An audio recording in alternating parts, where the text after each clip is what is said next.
These are all the books that I read in the month of June. So starting off with Catching Fire, I'm continuing my reread of the Hunger Games series.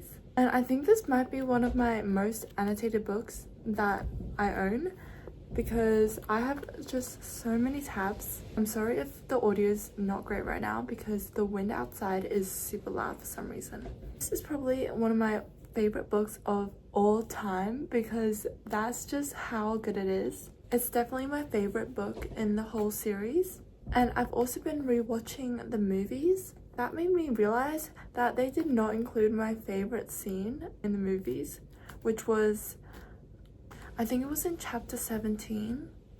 I feel like so many things happen in this book. Everything is moving so fast, even though it's been like a year.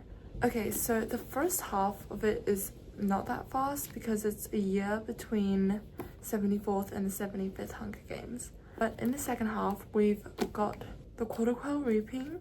We're in the arena, we're out the arena. It's like super fast. So this is obviously 5 stars for me.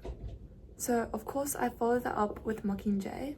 Although this book is probably my least favorite in the whole series, I still give it 4 stars. I loved the ending. One of my favorite parts was when, okay, spoiler warning obviously, but one of my favorite parts was towards the end when they were having like a meeting with Coin and all the remaining victors, and they were voting for whether they should have a Hunger Games with the Capital Children.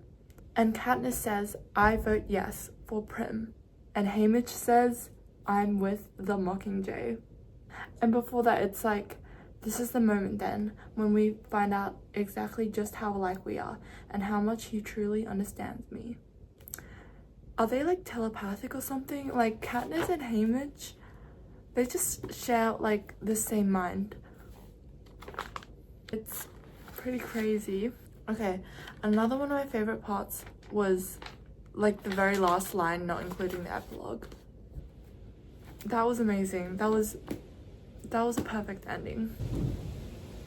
The wind outside is actually so loud.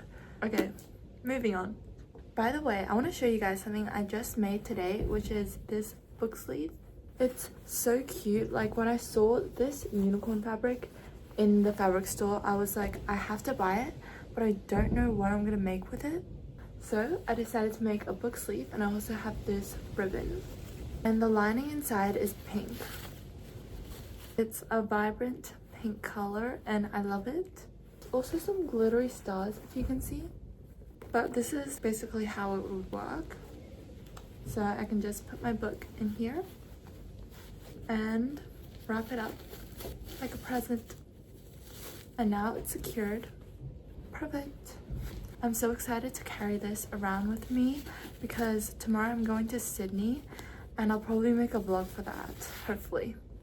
Stay tuned for that. Okay, now the next book I read was The Little White Horse. This book was what one of my favorite films of all time was based upon. By the way, the film is called The Secret of Moonacre. If you love fantasy, magical, fairy tale, unicorn kind of stories, then I feel like you would love that movie. Also Victorian style, and she's like a moon princess. I really enjoyed reading this. I think wasn't as good as the movie, and there were quite a lot of differences actually. I think the movie was more focused on the moon pearls and the place itself, which is why it's called The Secret of Moonacre, while this one is more focused on reuniting everyone. I guess that's also what the movie is about, but like also because the title is called The Little White Horse, it definitely places more emphasis on the unicorn. I don't know if I explained that very well, but that's just how I perceived it. So I think I'd give this 4 stars. The next book I read was Piranesi, and I really liked this book. This book had been on my TBR for quite a while, so I finally decided to read it. It was very strange at first because I felt like there was a lot of things that we didn't know, considering the limited perspective of the character Piranesi, and it's in first person. But I kind of like that. It added to the whole mystery and made me more intrigued as to what was actually the world he was living in. Because it seems like his entire world is just this house. And also the other, okay, this is like a slight spoiler warning, but I did not trust the other from pretty early on. He just seemed too secretive, and there was just really something not right. It was really good, but it wasn't amazing enough for me to call it a 5-star read. But I was interested in reading another book by Susanna Clarke, which is why I then picked up The Wood at Midwinter. And this is more of a short story. I was surprised by how short this was. This version that I have also has a lot of really pretty illustrations, which I love illustrations in books so much.